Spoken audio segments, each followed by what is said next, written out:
Hey everyone, good morning. This is Ansh Kapoor here. I will be your Michigan Ross application walkthrough. Along with me is Ms. Jen. She is the CEO of Aringo MBA Admissions Consulting. It's my pleasure to host this session with her today. We will do the application walkthrough and just go over critical information that will be very helpful to you for this year's applications. As the applications have opened now, I know everyone has questions and wondering how to go about the application process. So this will help a lot with that. And after the brief presentation, we will open it up to Q&A. Please use the Q&A tab on the side to submit your questions and not the chat or personal message because we won't see those. So please use the Q&A tab. And we will try our best to answer all the questions. And without further ado, Jen, take it away. Awesome. Thanks, Ansh. Hi, everyone. Jen T with Aringo here. And today we are joining GMAT Club as we do the application walkthroughs. And it's so exciting because we're going to go through many different applications throughout the day. And you're going to get to hear different insights about how to complete your application. Now, the basis of today is talking about the actual application, like form and how to fill it out and anything that you should know about, some advice, etc. We will be working on essays on August 10th. So join us back for the actual essay workshop on August 10th, where we'll go through each specific school's essays and kind of give you some advice and some pitfalls that you want to avoid. So for today, right now we're going to go over Michigan Ross. And so some general information that we want to talk about for applications is that each MBA program has crafted their own application. They're usually pretty dynamic and change with the different information that you put in. So today we're going to do pretty much a generic version of the application. But if you decide to do dual degrees or special programs, etc., sometimes those will change. So I highly recommend before you start working on the application itself that you walk through each part of the application and be able to get familiar with it so that you don't do some work that needs to be done at the end, that you did at the beginning, etc., and you don't get lost. So before we jump in really quickly, I'm going to be checking on the Q&A as we go through and be able to kind of answer any questions that we can get answered. So questions about applying in round 1 versus round 2. Honestly, most MBA programs are going to be holding spots in round 1 and round 2 almost at an equal proportion, maybe a little bit more in round 1. So no worries. If your application isn't ready for round 1, then submit in round 2. Same thing for scholarships too. Okay, does it add value if a reapplicant denied in round 3 to write essays or leave it blank? Great question. And again, we can talk about that on we will talk about the essays on August 10th, but briefly, you need to actually write new essays, or at least refresh them.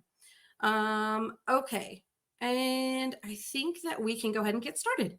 All right, so this is the Michigan Ross portal. When you get started, you're going to say you want to start your application, and as the portal brings everything up, I'm not going to dive into some of the generic parts of the application because, it's pretty normal, but I'll make sure to address anything that is specific about this. And as we get started, don't forget to like, save, bookmark, share this presentation so that you can come back to it later. Okay, so here we go.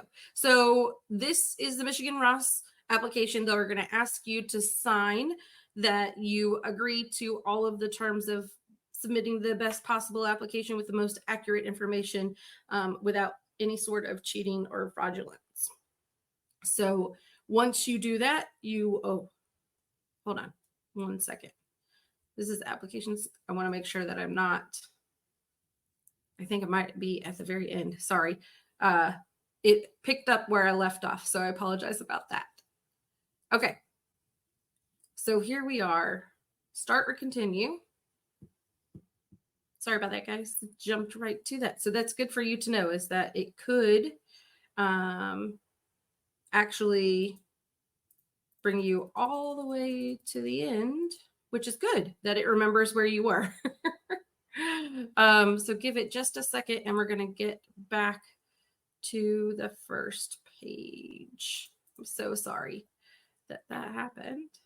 In the meantime, guys, I'm posting some polls on the side. Just go ahead, just answer those whenever you can. It'll give us a good idea of when everyone is applying. I will keep posting maybe a couple of questions here and there, so just keep your eye out for that. All right, I'm almost there, I promise. So close. We can answer questions during that time as well. So when can we expect to hear about the reintroduction of the one-year MBA? I'm assuming that you're talking about Ross's one-year MBA, the global MBA. So I'm not going to be touching on that specifically myself, but I know that Ross is probably hosting some sort of information session with GMAT Club over the next couple of weeks. So that's a great time, or you can always look on their website and be able to sign up for webinars that will give you that specific information about the one-year MBA program. All right, so how much of the application should or can I include activities or awards from college versus those from professional career? Okay, so I'm actually going to be talking about this here once we get to that first page. There's definitely a space for activities, professional organizations that you're part of, as well as your resume. And so as we kind of talk about that, your resume is a marketing tool. It doesn't have to be the most comprehensive document. These are the things you want to highlight for the MBA program. And so, you can use the application form for space to answer a lot of those questions. All right, so here we are, page 1 of the application. Thanks for being patient with me. Okay, so you will be able to decide which program you want to be part of here, and then you can also choose which round you want to apply to. So Ross is hosting 3 different round of applications. You can always change this. So just because you started with round 1 doesn't mean that you have to stick to round 1. Now, when we move to the next page, it's getting started. What we'll see here is, they're going to ask some basic information about your background, about your degrees. Did you apply before? The important thing to see here is dual degrees. If you are deciding that you want to apply to multiple programs at the same time, then you can select here if you're wanting to apply to a dual degree in program, when you're planning to do that, and if you're currently enrolled at University of Michigan, which is kind of rare, but if you are, you want to put that in there. And then you want to select the dual degree program that you are most interested in applying to. A lot of the times our candidates are typically more interested in potentially engineering or law or some sort of public policy or public health. So, you can select that here. And again, sometimes these drop downs make the application change a little bit and may offer new prompts for being able to enter information, answer questions. So just know that what we're going through today is going to be generic, and it may change for you specifically if you add something else. So this is another part that I want to go over, and this is the application fee waiver. Now, Ross has quite a few different, actually, are you seeing this screen? Hey, Ansh, are you guys seeing application fee waiver as the screen? No, we're still seeing application certification. Okay, well, great. Man, all the technical difficulties are happening right now. Okay, so here we go. So this is the page where I kind of mentioned you'll need to talk about any sort of dual degree. And you just choose from the drop down there. The next is application fee waivers for Ross. So they give a couple of different options. for, who could be receiving an application fee waiver. Another one is if you registered and attended at least one Ross event. Now, here's the caveat to this, is that you want to make sure that you're being honest. These schools use CRM systems to be able to track who has attended events. And so they'll either be able to link it up via name or your email address, whichever one you use to register for the event. And so, be honest in this, because again, they can check it if they really wanted to. I'm not sure that they will, but just know that it could happen. So, all right. Next. So next is going to be your personal information. Again, this is all pretty unique to you specifically, but pretty boring for the most part. They do ask about gender, transgender, and these questions aren't about like identifying you specifically. They're much more of thinking about how they can support you as a student within their program. So just know that you can include this and not feel like it's going to be part of your actual application for decisions, but much more of the, how do we support you as a student? Are there student clubs or activities that we feel like will most appeal to you? Including like this, like marital status. If you're married, they might send you more information about the spouses club. I think that there's a question typically about if you have children. And so they're going to talk about Ross families and etc. So just know that these are, this information isn't necessarily used to make decisions about your admission, but more of giving them insights to who you are and how they can best support you as a student. All right, your contact information, your permanent address. Now, I would say that this part is important. So if they're going to send you mail, if you're going to be moving or anything like that, especially as you get closer to the actual date that you would start the program, you'll want to update, like give them a permanent address, maybe of your parents or a sibling or somebody who maybe is not moving, just in case you need to make sure that your mail goes somewhere. So if you are a military, if you are in the military, you can list this and choose which part of the military branch you're in.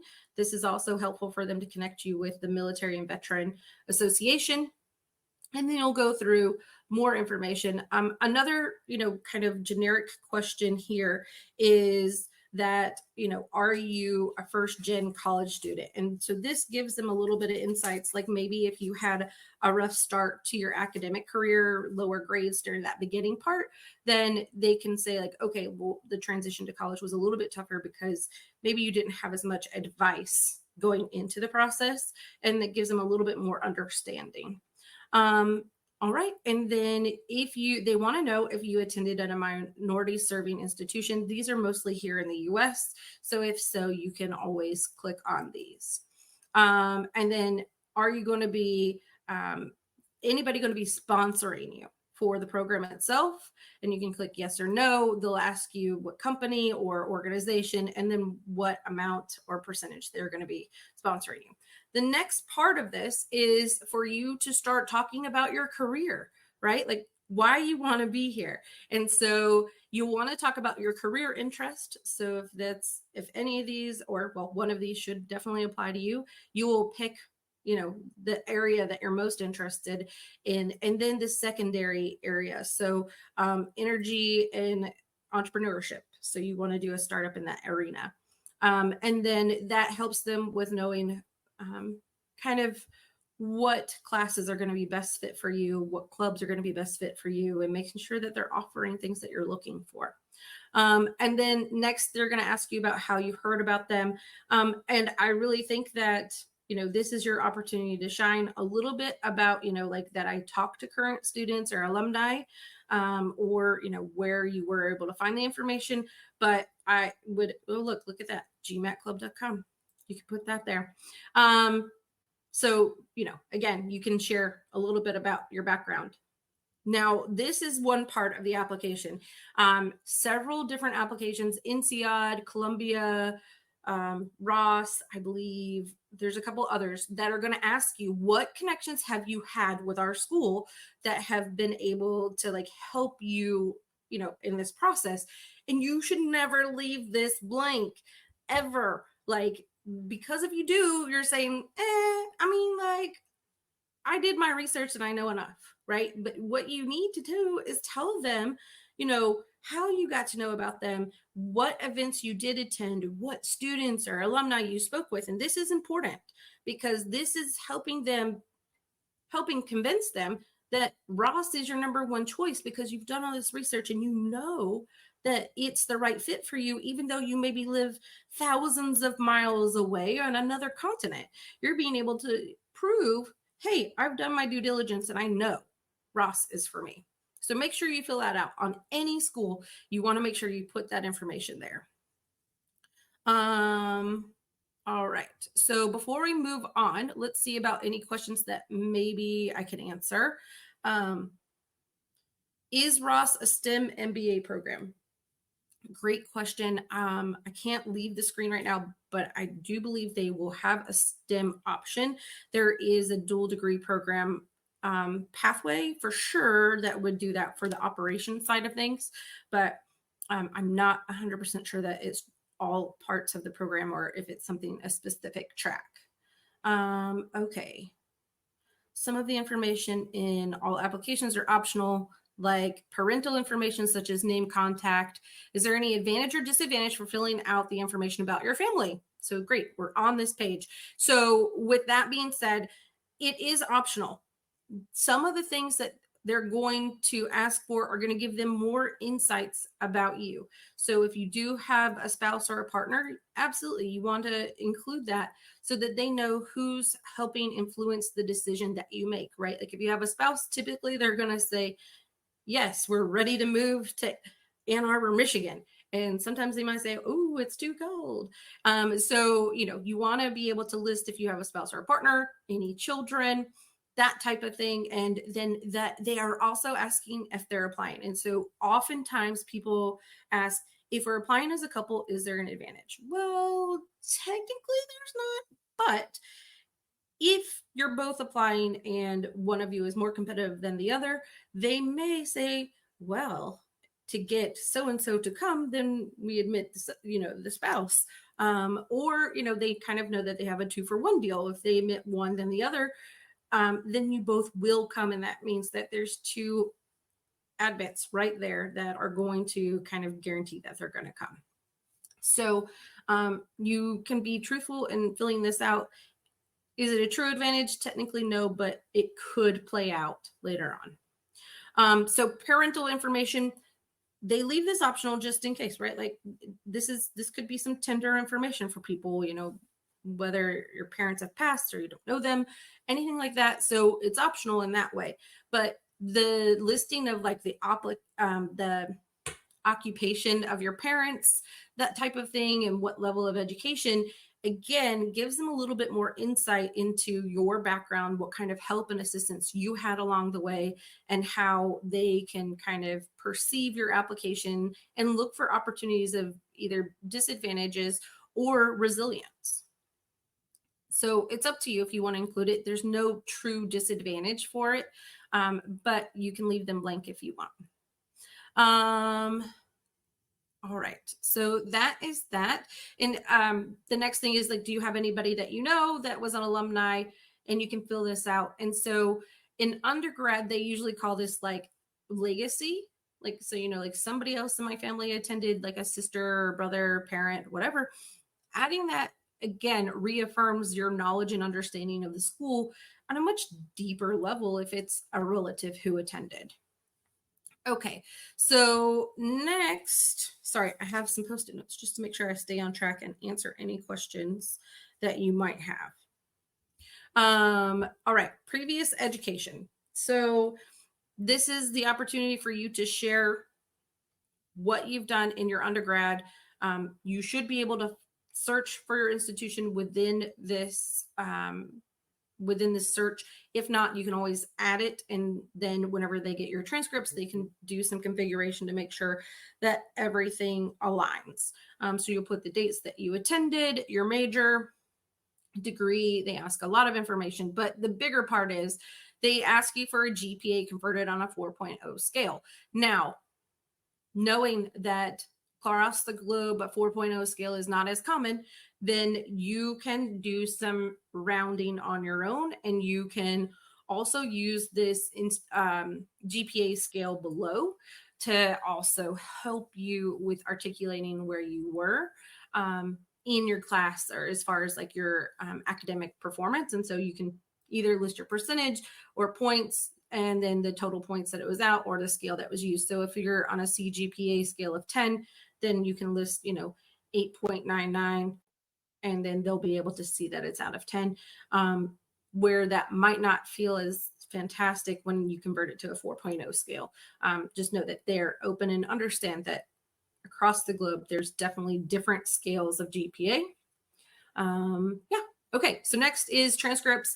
The only caveat to this is that you only need to upload unofficial transcripts. You do not have to get the official ones until after you're admitted. So you can add any additional institutions here as well. Okay, let's see if there's any other questions that I can answer.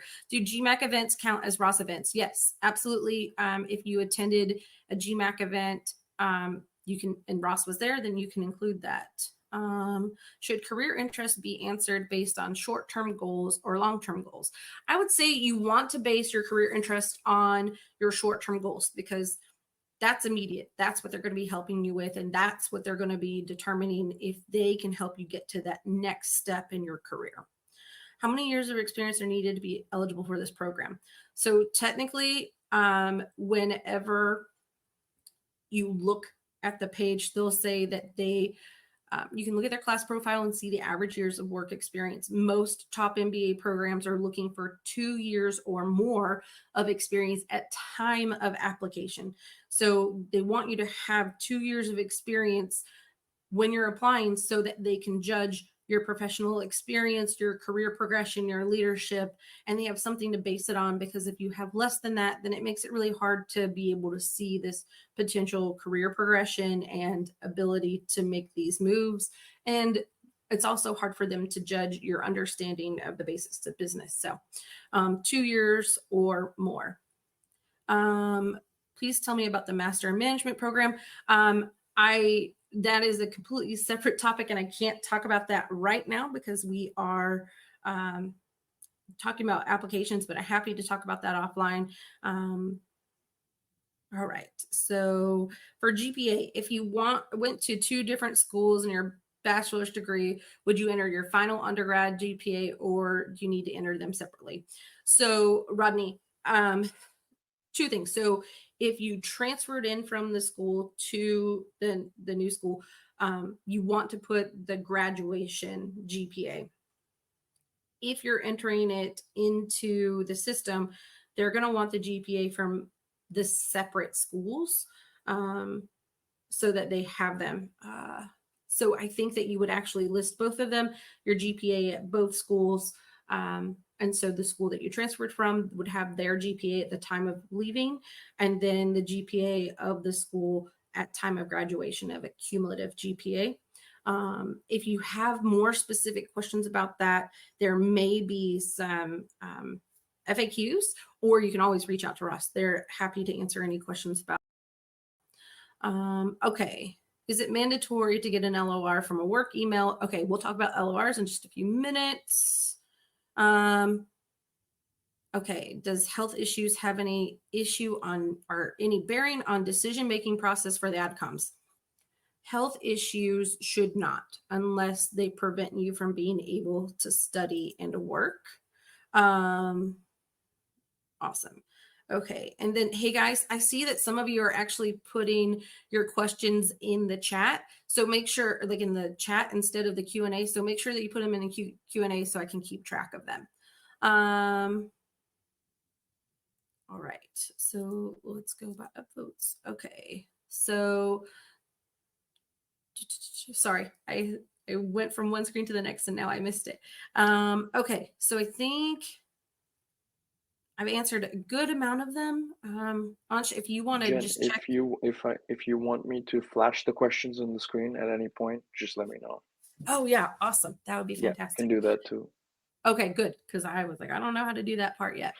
Um, okay, so let's get kind of continue on with our regular scheduled program here. So now we're going to talk about test information for Ross. So again, you want to be able to put in your scores, but they do have the ability to ask for a waiver. So this is an option that you have with Ross. Not everybody has this option. So, you can definitely ask for the waiver. And here's kind of a couple of things to do that. And then statement of academic readiness. Please demonstrate why you're ready to meet the academic rigor without an exam. And so you can discuss your quantitative background, alternative transcripts, courses, degrees, any sort of trainings that you've had. This is your opportunity to share that with the committee as to why you would need the or meet the waiver requirements. If you are putting in your GMAT GRE, it is going to be asking for a lot of information. So make sure that you have your test results up. They're going to ask you to upload the unofficial score report that you received, and then later on they'll ask you to report it to the school. Same thing for TOEFL or any sort of English proficiency. And I think I can go to the next page. Oh, sorry. So if you select that and don't enter it, then they will not let you go to the next thing. All right. So we'll go to next. And let's see. Next is going to be employment. So they're going to be asking how many months of employment do you have or how many years. They're going to calculate that for you. And then from there, select which industry best fits your background and then the function that you had. So here's the thing. So employment history gives you the opportunity to put a lot more of those nitty-gritty details here versus taking space up on your resume. So think about, like, if you are a chartered accountant, CFA holder, first of all, I would make sure to put that in the name of your resume. So like if it said like Jen Turchinell, comma, ACCA or CA, whatever it might be, but you can put that in the title, like, or on your header with your name, comma, and like CFA, whatever it might be, so that you're not using space on your resume to put that in there. You will add it within the form itself, but you don't have to have like a bullet point about it later on, taking up room on your application. Then they'll ask you to upload the file of the certification. So next, with employment, you want to be as accurate as possible because later on in life, when you get admitted, they're going to be doing background checks and they're going to be looking at the data that has to do with time frame that you worked for them and salary and position. So they're not necessarily seeking a reference, but they're fact checking and during their background check. And so, be as accurate as you possibly can. Sometimes on your resume, you may have like a more illustrious title versus what you're called in the system and the HR system for your job. So, make sure that they match when it comes to the employment section so that later on there's no question about it. Like if there was a conflict, they're going to ask you to help share information about it, but just rather not go through all that by being accurate as accurate as you possibly can be in the actual employment form itself. And then they do ask for a reason for leaving.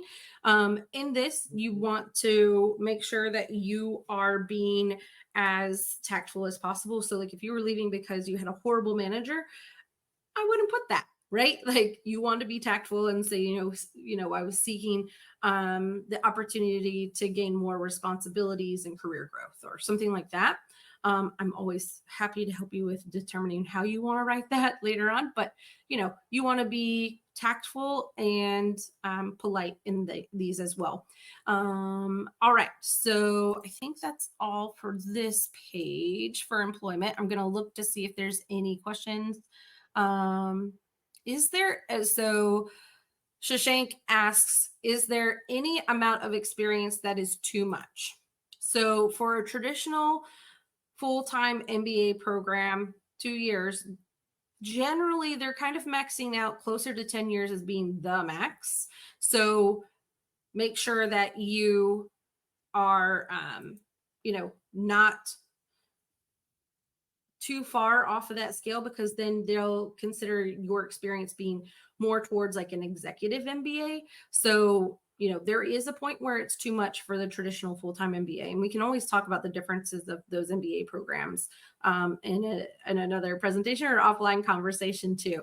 I got transferred. So Doi Nguyen says, I transferred to a university in the US from an international institute overseas.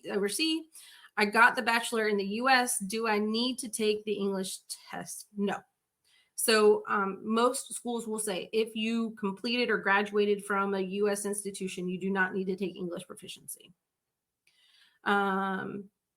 Any benefits for international students? Tuayo, I'm not sure what that means specifically, but in general, being an international student is a positive. They're looking for a class of diverse candidates that are going to give you perspectives in each one in the class that are different from your peers. And so you're going to be adding to that classroom experience there. So there is an advantage of being an international student in general.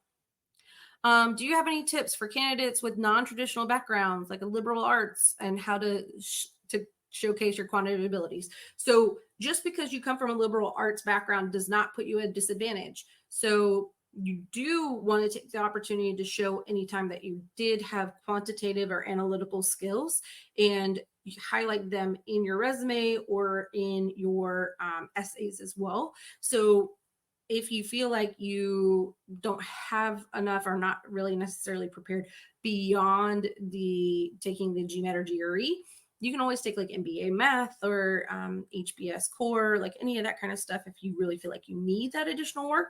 Otherwise, if you feel like you have what you need beyond the GMAT GRE, then you don't need to, take any other additional classes. You just want to be able to show where you've been able to flex those skills throughout your career. And that can be, professionally or even extracurricular in your extracurriculars. Okay, so moving on. So essays and resume. So I will say that when you go to submit your resume for MBA applications, the preferred document style is to be a PDF.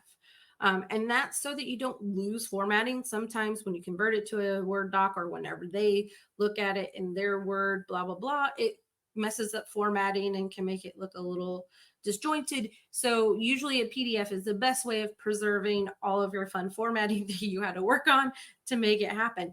Each school may have their own directions. So if you look at Ross, they say, put in your full name, but they want it to be 11-point font and 1.5 line spacing for each essay question. So when that's for your essays.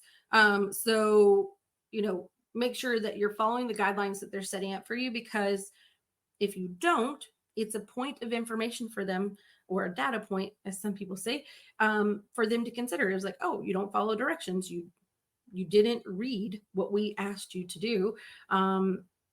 Maybe that, kind of influences their decision. Okay. Next part that I wanted to talk about. So obviously each one of these schools are going to have their own essays. You'll want to be able to make sure you're answering that prompt.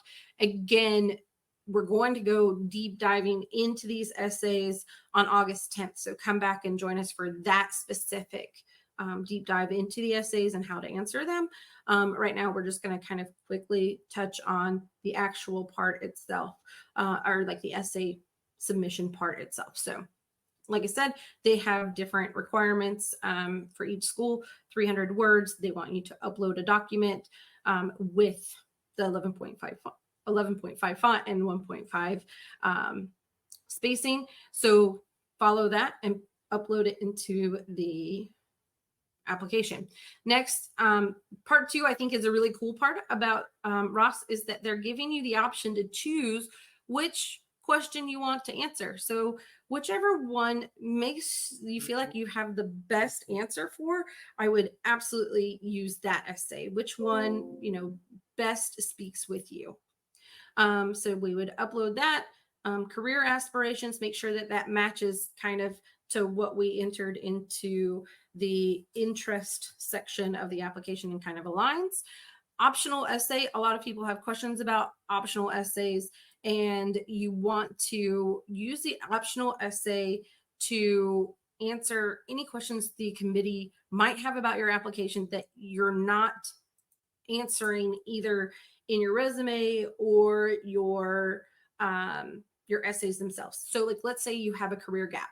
That's a great opportunity to talk about that. Or if you started school and had a medical issue and had to leave school, but you had really bad grades or something like that because of that, or something happened in your family, or anything that kind of happened that caused your grades to be lower, but maybe recovered, this is an opportunity to, explain that. And it doesn't need to be a full-on essay. Optional essays can be as easy as, there are 3 things I want to share with the Ross Admissions Committee about my application. 1, you'll notice that there's an employment gap due to COVID. I was laid off.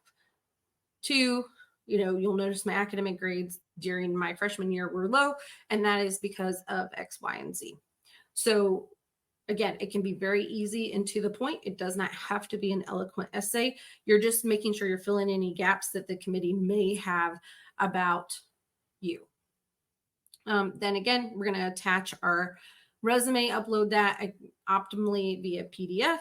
And then this is something interesting about Russ is they ask for a photo. You don't have to do it, but if you do, great, because I think it just, once you get admitted, then they kind of put a face to the name, but it's not part of the application process itself. Okay, so really quickly go through it and see if there's any questions related to this.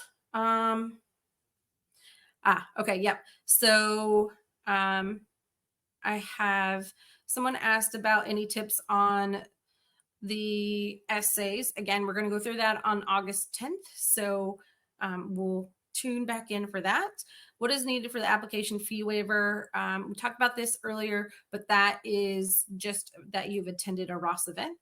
And that can be, as you're filling out the application, you can go and attend a Ross event and you'll be in a good spot.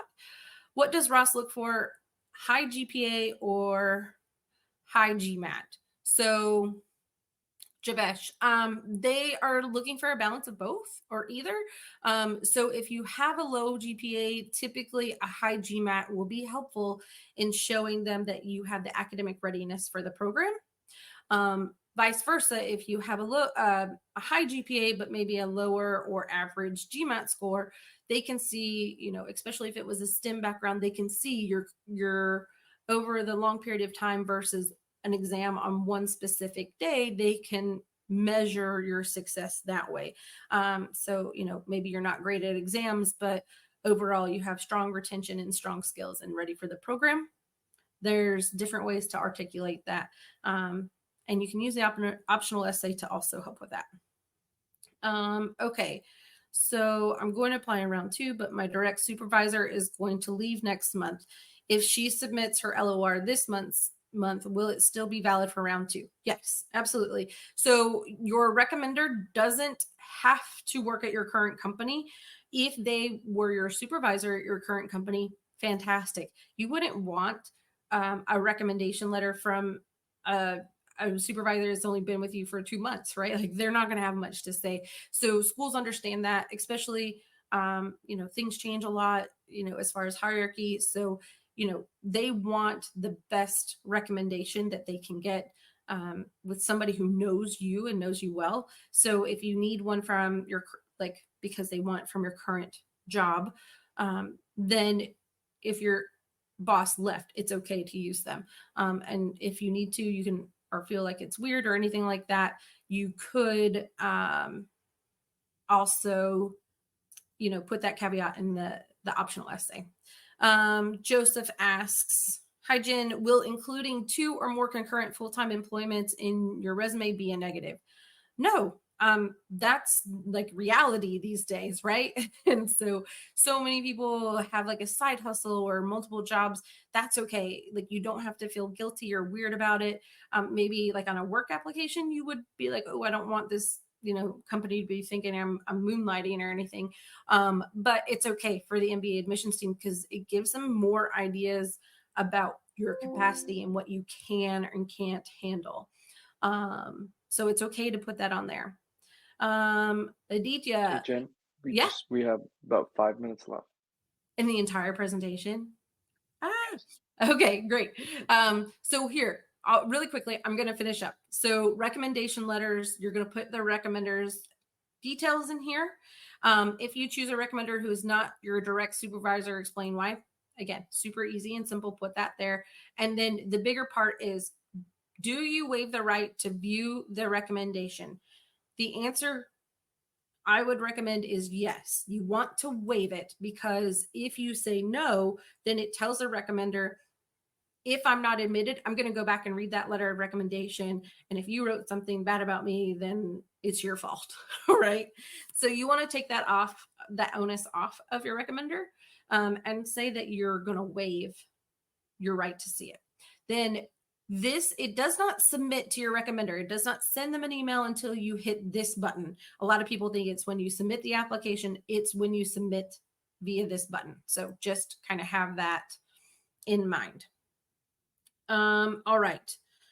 Next, residency. This is about in-state tuition, etc. You don't really have to worry too much about that. I mean, well, if you do, then you know what you're doing. Then beyond this, criminal activity, the business community statement, and honor code, you're going to be signing this here. If you answer yes to any of these, then you'll fill out this blank. And then if you are filling out yes to any of these crime or conduct questions, then I would ask for some help on doing that. And then lastly is the last part is this application certification. They may use AI detection devices or tools to see if you used AI to write your application. So this agreement is saying that I did this, I did not use AI to help me with this, and you're submitting and certifying that you did that. So okay, so very quickly, that was the Ross MBA application walkthrough. I know that there's lots of other questions, and so I'm happy to answer them at our booth later on this afternoon. So please join us, other admissions consulting professionals as well, as we answer these questions. Not sure how much we have, like 2 minutes left. Is that right? Yeah, yeah, we have 2 minutes. Okay, so one gal is asking, is the deadline for recommendations the same as the one for the application? Absolutely. So when you talk to your recommenders, make sure that they have in mind that they need to submit their recommendation in time for the deadline. I actually tell them it's a week ahead of time if it were me. So I'm trying to see if there's anything that's major that I can answer. Is it mandatory to get an LOR from a work email? So yes, typically they want it to be from a work email. If for some reason the company doesn't, there are a few companies that don't allow you to share your email outside, then you can contact Ross to make sure that they know why, and they can help you with getting that submitted. Yeah. Okay. So I know that there's still so many questions. Please come visit the booth later on, and then we will see you guys on August 10th for the essay walkthrough for Ross, and we can talk more in detail. Yeah. Yeah, like Jen said, everyone, please, if your questions were not answered, stop by the booths later. Thank you so much for coming to this session. And the booths will start around 11:30 Pacific or 2:30 Eastern. So make sure you're there. And yeah, thank you so much for coming here today. Hopefully you got a lot of great information. Thank you so much, Jen, again. And this session is recorded, so it will be available at some point during the week. Thank you again. Bye bye. Bye, y'all. Thanks.